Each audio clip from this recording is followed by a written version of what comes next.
I hate this. I'm about to say some shit I don't like, okay? At a human level, like when I was watching this, I felt like I would be shitting my pants with some of the way that this guy approaches the conversation, like pulling out the book on the term that I've heard you use a gazillion times. Like, were there some parts in here where you felt like you were on the back foot, or were you like confident throughout the whole thing? No, I felt super confident the entire time. The only part that was annoying was the, I had a lot of feelings about that abortion debate. I think initially I was confident going in because I watched his video and then I'd been reformulating a lot of my arguments.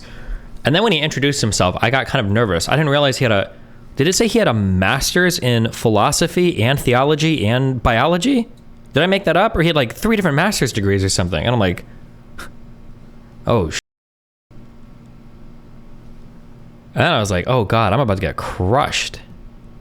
And then, wow. I felt like I've tightened up my abortion argumentation pretty well. Yeah, I thought it was going to go a lot different. There's one thing that I need to get a better analogy around. He had hella books and papers in front of him. Yeah, but he didn't reference them ever. I'm so happy I got to flip around that book on him, like halfway through the debate. Holy Jesus. I feel like that was a lot of fun. Wait, on the book, can you show me what the 1 week thing looks like? Yeah, sure. Or what's the earliest picture? The earliest picture. Yeah, sure, I've got that right here. Here, yeah. This would be... This guy. So I'm asking if you have to deliver that. So this would be a notice... Yeah, this says a new human being. Yep. Right here. Mm-hmm. Yeah. So if we had the technology to deliver that, and the care was quite simple. You just water the dish and maybe put a couple of nutrients in the dish, and you could keep that alive for 5 to 10 years. You'd be just as morally obligated to keep that alive in a petri dish than you would for a child that might be born a little bit unhealthy, keeping that alive. I don't know if we're morally obligated to sustain the life of a human being by putting them essentially in a freezer. It's not a freezer, it'd be a petri dish. You could play music for it if you want. Probably wouldn't do very much good at that stage, but the music, I would say. Sure, but your position, because now right. because you're relying on human intuition a lot. You're trying to say that like it's so obvious that there's a life, but now when I've challenged you to putting that thing in a petri dish and watering it, if I were to ask you the same question about, let's say a child is born and it's only going to live to be 6 months to 1 year old. Right. I'm a parent, you're a parent. Both of us would probably say, yeah, do everything you can for it. You can't just kill it, even if it's going to die at an early age. Right. But now I'm asking you for the 64 cell organism. We have the same obligation for that in a petri dish. Yeah, but you could have all these examples where we don't know what to do. What if they said, hey, Destiny, for your child, we don't know if we can save them, but if you put them in this cryo tank, in 200 years, we think they'll come up with a cure. I agree, it would be hard, but that's why, to quote you earlier, it's just a hypothetical. So earlier you asked me about a child born missing parts of its brain that we could inject a drug to give it more of a brain in the future. That's a pretty crazy hypothetical. So now I'm asking you an equally crazy hypothetical. A 64-cell organism is born. Do we have an obligation to keep it alive in a petri dish indefinitely? Because some hypotheticals are going to be closer to reality than others. Brain transplants and swaps are pretty far away. Cryogenetics is closer, but still not quite there. And the example I gave is just, is it wrong to take a healthy fetus and cause them to be permanently unconscious? That's pretty... we lobotomize born people. It's not that far out of the realm. Lobotomies do not mean a loss of consciousness. When you say healthy fetus, it implies healthy functioning brain function. So right, again, we're using a lot of words. But if it's before 20 weeks, there's no person there. You could destroy the brain, the developing brain. Correct. There's no problem. Yeah, but in your world, if a 64-cell thing was born, it needs to be kept alive in a petri dish until natural metabolic functions cease. No, we should provide medical care for human beings prior to birth. We might disagree about what kind of care that is. Show me the 2 cells again. That thing. Wait. Can you open to the page with the 2 cells again? Can you show that one again? Oof, that was a that was a good one. Path makes on 1 hour. I'm trying to think of what I Oh, wait.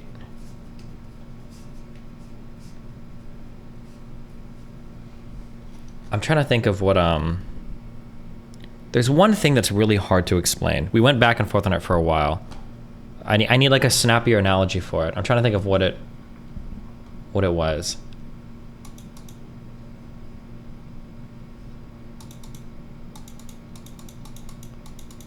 Oh, it might have been like, oh, I remember what it is. the lesser forms of conscious that like babies have, I guess. Like it's something that I need to figure out a way to tighten that up. But yeah.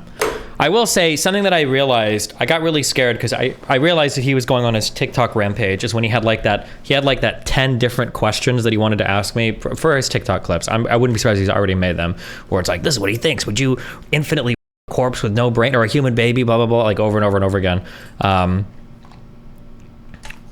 But then, so I started to jot down questions as we were talking. I was like, okay, well, I need to have like killer questions to ask him. I should have prepared a list in advance of like, these are the questions I'm going to machine gun out at you in order to like look good, I guess. That's what we're going to do. And I managed to think of like 5 or 6 that I thought were absolutely catastrophic. I can't believe he wouldn't answer any of my hypotheticals. I feel like that was pretty wild. I feel like I'm still trying to figure out like what's an appropriate amount to like push into somebody or not, because I leaned in a lot to like answer this answer. I think I did 3 times on most of them where I'm like, you're gonna answer this, you're not gonna answer it. But I feel like if I keep doing it, I feel like it makes me look unhinged. But I think I did enough that time.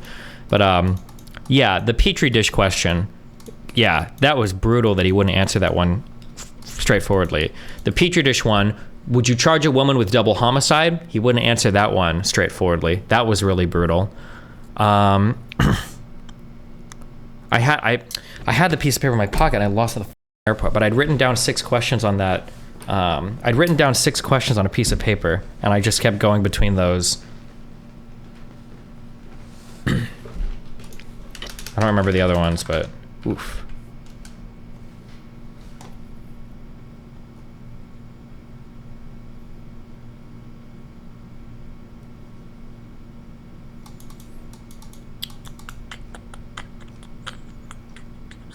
The I complained, but I answered was funny as fuck. I think the audience was either... Well, I literally watched... Because he said... Oh, that's when I started to wonder about the bad faith thing. With him not answering my... he wouldn't answer any of my... He wouldn't answer any of my questions. And then he's like, well, you didn't answer my questions. I was like, motherfucker, I'm watching you check mark the questions. And then I asked him after that, because I was really upset that he said that. He's like, you didn't answer my hypotheticals. Which of these hypotheticals on the piece of paper did I not answer? Because I answered every single question you gave me. And he didn't answer any of mine. He didn't answer a single one of mine. Yeah.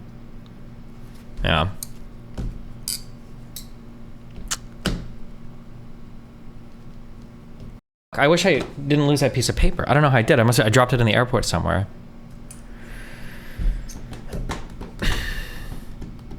Fuck, I don't want to go back and answer. Or I don't want to go back and watch to every, but yeah. The suicide one, jump off a bridge. Oh yeah, would you make it illegal to commit suicide? He really didn't like that one. So there were 6 questions that I'd written down on a piece of paper. Let's see if you guys can help me. Oh, I remember the other one. Oh, hold on. Would you mandate keeping 64 cell organisms alive for as long as possible in a petri dish? That was 1. Charge a woman with double homicide if she aborted twins. That was 2.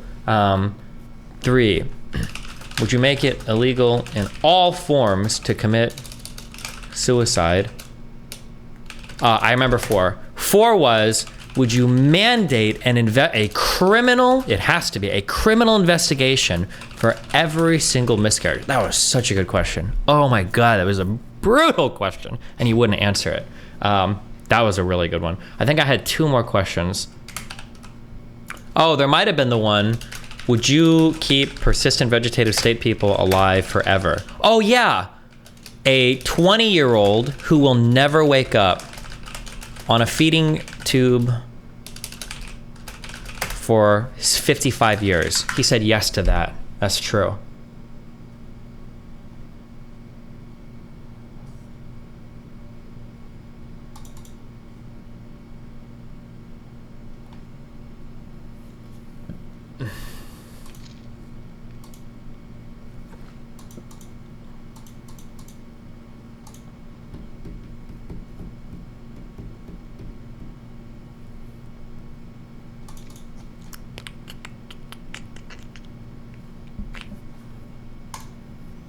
Yeah, I think that's good. Is it true that Peter Singer actually supports infanticide? I think so. I think because he argues that babies have limited conscious experiences.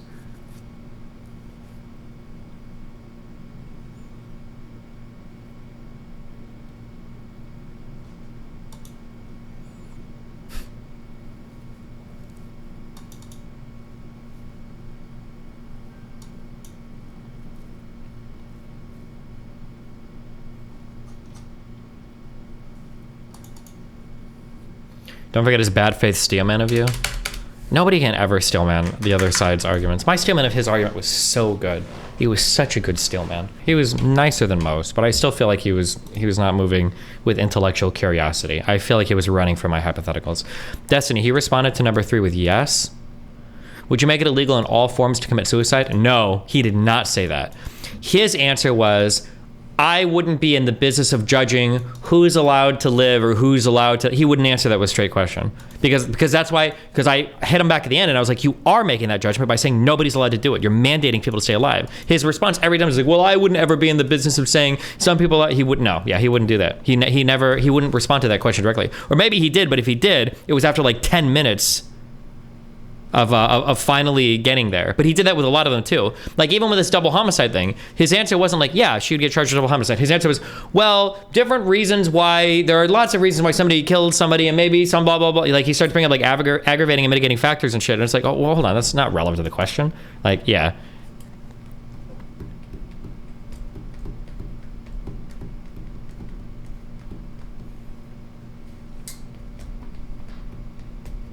Yeah, every answer he gave was a dodge, yeah.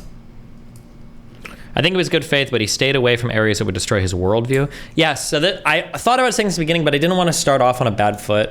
I think I'm going to dramatically change my approach to all debates, and I think I'm going to start forcing some concessions right at the beginning. I do think it is important, especially if I feel morally strongly, if I have moral conviction behind my statements, and I do. I think I need to clearly state at the beginning, listen, you're religious. There is nothing I can say in this debate to change your position. And I think the audience should be aware of that I have been pro-life before. I have a child. And I'm pro-choice now. And I've gone back and forth on this. But like my intellectual curiosity and my investigation of the arguments is what guides my thought process here. So the audience should acknowledge that I believe this thing because this is where my thought process has led me to. However, for you, even if you saw the best pro-choice argument in the world, you're Catholic. You're not going to change your mind. You can't. You're mandated from the ground up to be pro-life. Your organization would cast you aside. Your family would probably cast you aside. Your whole community, everything you've built. Your name is literally the Council of Trent, okay? Which is, I think, something to do with the Reformation. It was like a council in some city where people were asked mad that I think Protestants were fucking threatening the Catholic Church or some shit. But like your whole, everything about you is built around this, right? Like it'd be like me coming up and saying like, hello, my name is Abortionstiny. Like, welcome, let's have a good faith debate. Like you're never going to change your position, yeah? Won't that start the debate on the back foot in terms of having a good faith discussion? Because the issue is that what I want to do is, I hate this. I'm about to say some shit I don't like, okay? My favorite kinds of debates are live conversations with people that we're in real time exploring each other's thought processes, figuring shit out, blah, blah, blah, blah. But I'm starting to feel like a better way to approach a debate in public is to treat it like court, basically, or treat it like a trial, right? Like if I'm asking you questions, I'm not really asking you questions because there's some intellectual curiosity. I'm just asking you questions to get things on the record in front of the jury, which is the audience, right? So the strength, I think, of establishing on the record in the beginning of the debate, you're Catholic, you're not going to change your position, is so that when we get to the later parts where he refuses to answer my question, I can refer back to the record and I can go, your inability or your refusal to answer this hypothetical is consistent with my initial assertion that you cannot change your position. So you're running from this hypothetical because you're Catholic, because you're religious, and because exploring these grounds might force logically a position change that you can't emotionally commit to, right? I think that would be the importance of getting on the record. It would make I think it was still pretty strong for me to point out, like, you're not answering my hypotheticals, any of them. And then he was like, well, mine are more medically possible. And then I think I even pointed out, it's more medically possible for a child to be born missing a brain and to get a drug that would give them their brain back. What? What does that even mean? Yeah. But I think that getting these things on the record, I think, would be important.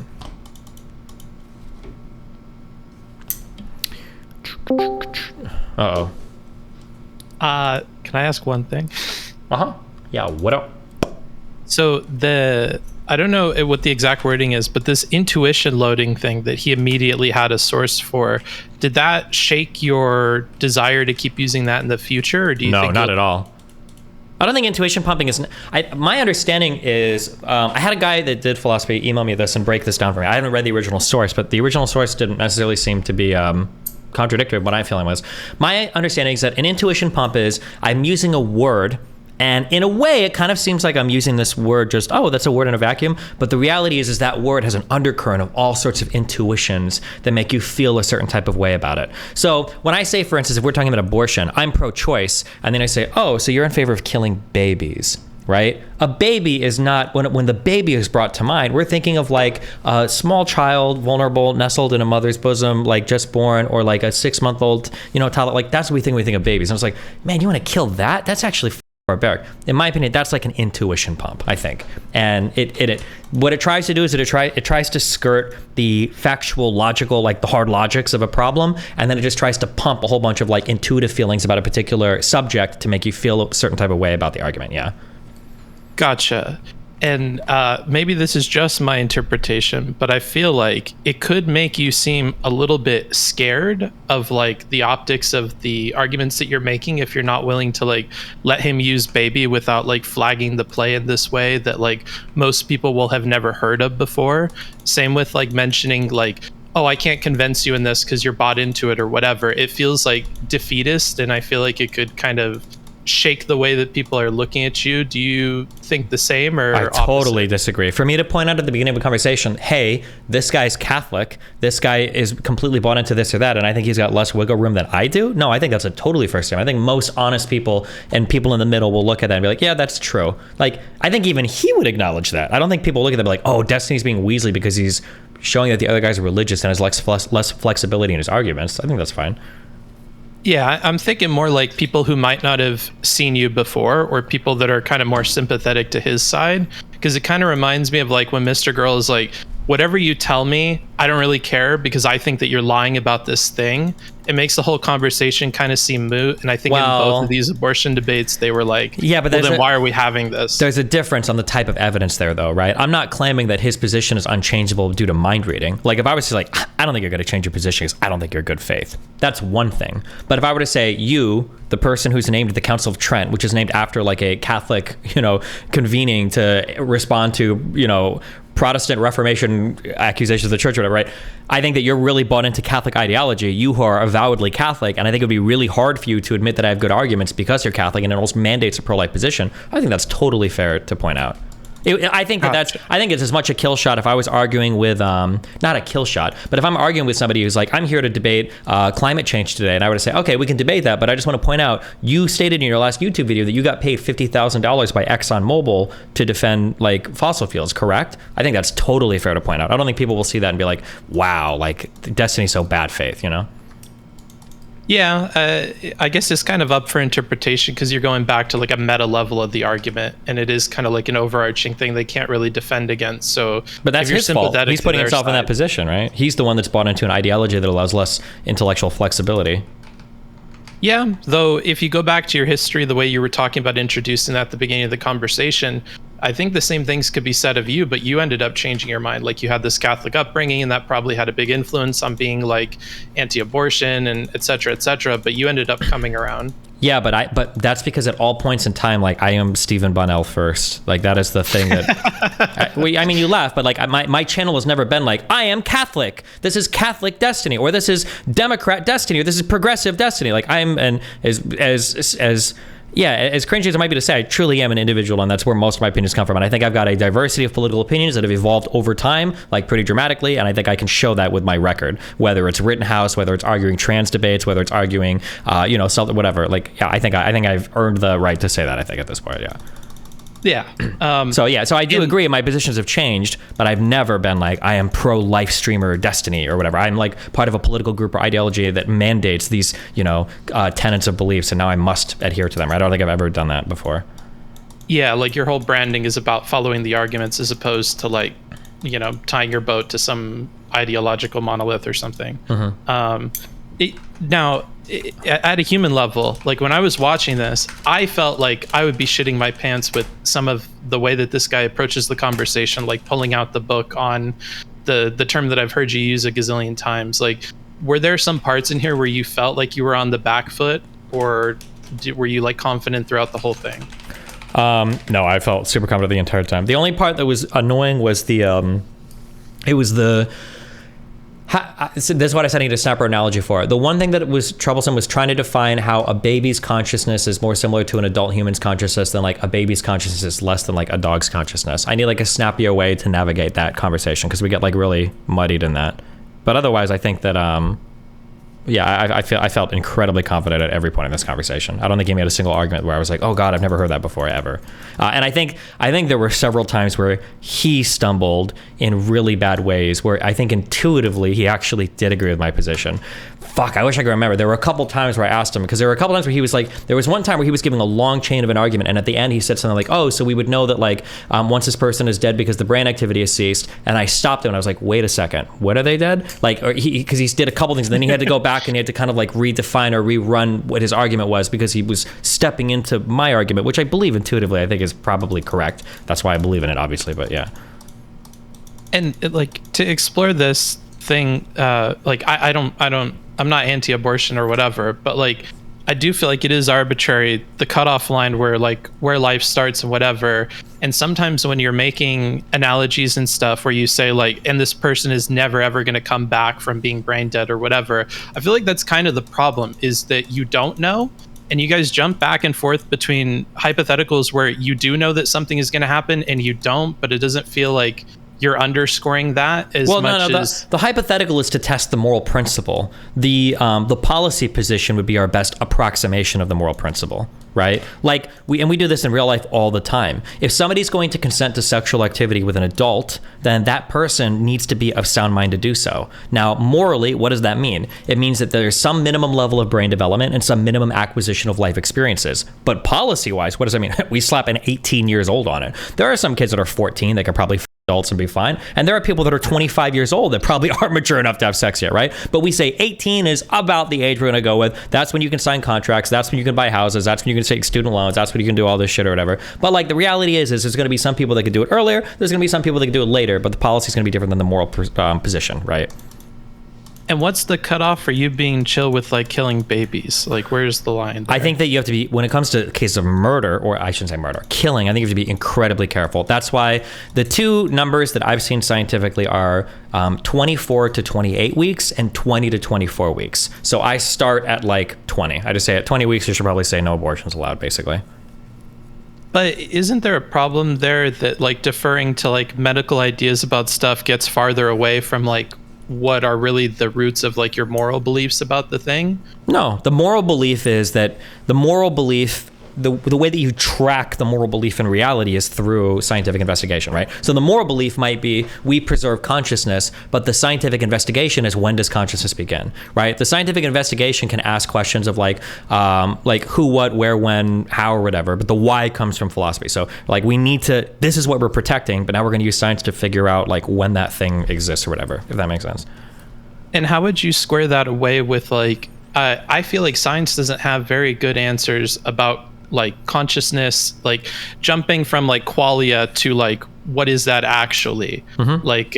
Like what if you do have these like memories from the womb and you are forming stuff and whatever, and those just like disappear as you become like what we would consider to be conscious, and you can talk. Yeah, like I said, there you might be able to nibble around the edges of like understanding for children or whatever, but all you're doing is you would just be pushing my abortion age even further out. You're not getting me to a pro-life position. You're getting me to abort even more kids, basically.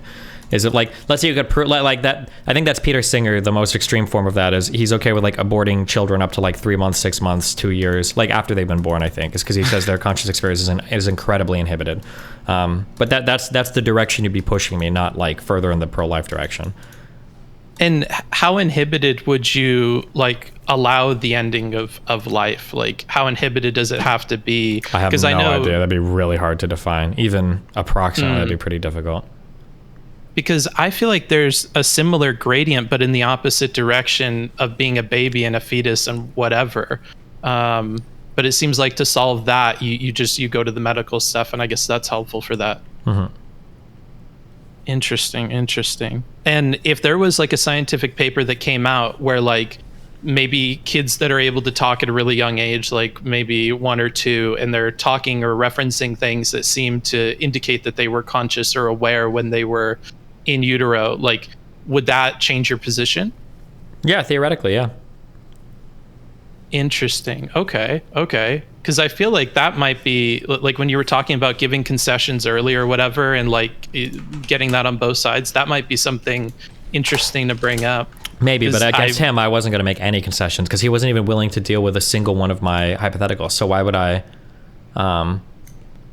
Yeah. And how did you word the killing yourself thing? Because I looked up suicide and stuff, and I couldn't find it in the transcript. Pretty sure I said suicide. You can look up bridge, maybe. But it was okay. Should you be able to kill yourself if the only life you have left to live is extreme suffering or whatever?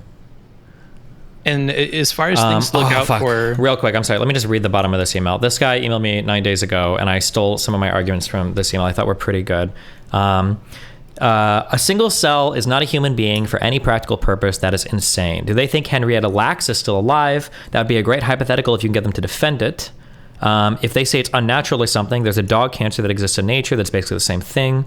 The idea that if you leave a fetus, it will develop naturally into a baby is really weird. Couldn't the same argument be given for sperm in a fallopian tube or for 2 drunk teenagers? If you had one of these hypothetical artificial wombs that had an egg and a sperm frozen and ready to IVF into the artificial womb, but on a 10-year timer, would it be murder to unplug it? Finally, I wonder if your position couldn't be stated more clearly. Something like for me, and then the rest is something different. But that idea, and somebody, I just remembered and I wrote this down. I do believe that, like, functionally, developmentally, and everything else, a sperm or an egg, I think, are closer to a zygote than, like, a 99-year-old person. I think there's more similarities between the sperm and the egg versus, like, a 50-year-old. And I am fighting back more. I need to make snappier analogies for it if I keep debating this, but I'm going to fight back more against people who are like, oh, well, a zygote left to develop naturally, well, blah, blah, blah. And it's like, that's not true. It's one cell. There's nothing there. It needs a whole bunch of external support and help, both environmental from the mother in terms of womb environment, nutrition, like external resources. Like, it's not going to develop on its own into anything. It's got to be connected to another thing, and needs a ton of shit to do that. Here's something crazier. If we were like pandas, and it was like we had a very small population, it was kind of difficult to naturally get things going for a gazillion reasons.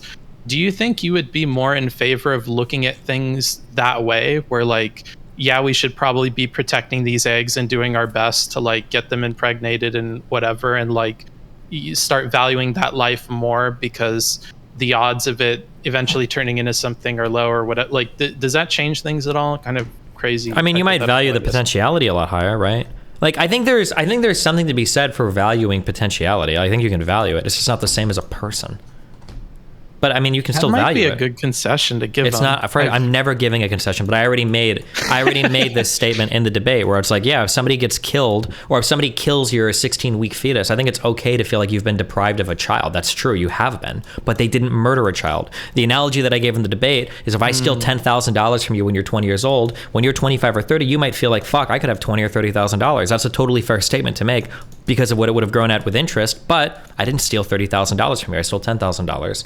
You can feel deprived of a potential thing, but you didn't lose the actual potential thing. You lost an actual thing.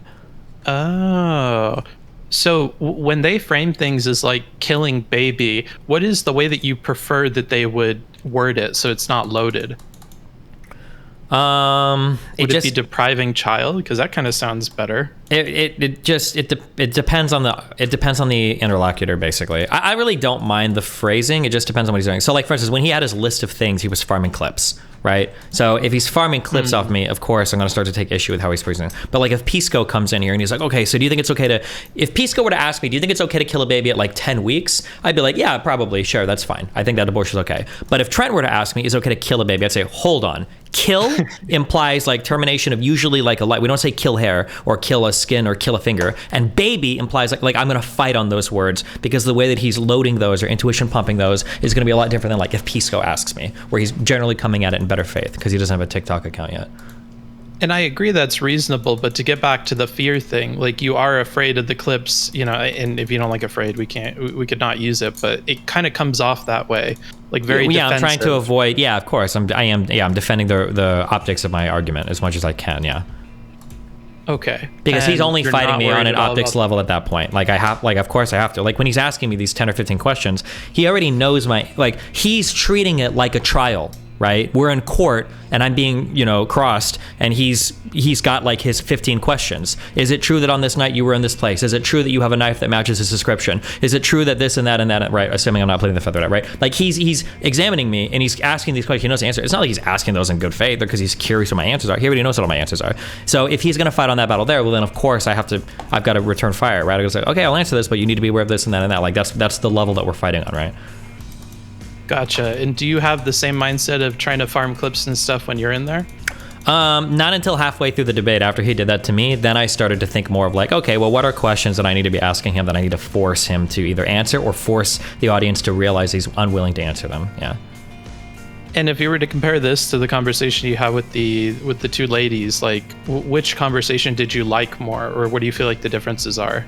I like different conversations for different reasons. It was fun fighting with the ladies. I think this conversation was a little bit more intellectually stimulating, though. I think this guy had definitely better arguments and was more good faith in that world, yeah. Yeah, like my ears perked up. I was like, ooh, this is actually like, you know, it feels like a challenge, but I guess you said you weren't scared or anything at any point, but... I mean, I'll be honest, I was a tad intimidated when I learned he had 3 masters and then I saw like the 5 books in front of me. But I mean, at this point, I don't think there's a pro-life argument that I haven't heard yet. And I don't think very many people, unfortunately, have heard my pro-choice argument, because most of the pro-choice arguments are just dog bodily autonomy arguments. And is SOS going to continue giving you these abortion conversations back to back, or like what's going on with that? Wait, who's SOS? Or isn't that the name of the podcast thing you were on? Oh no, I was on the whatever podcast. Was it SOS? Oh, whatever. Oh yeah.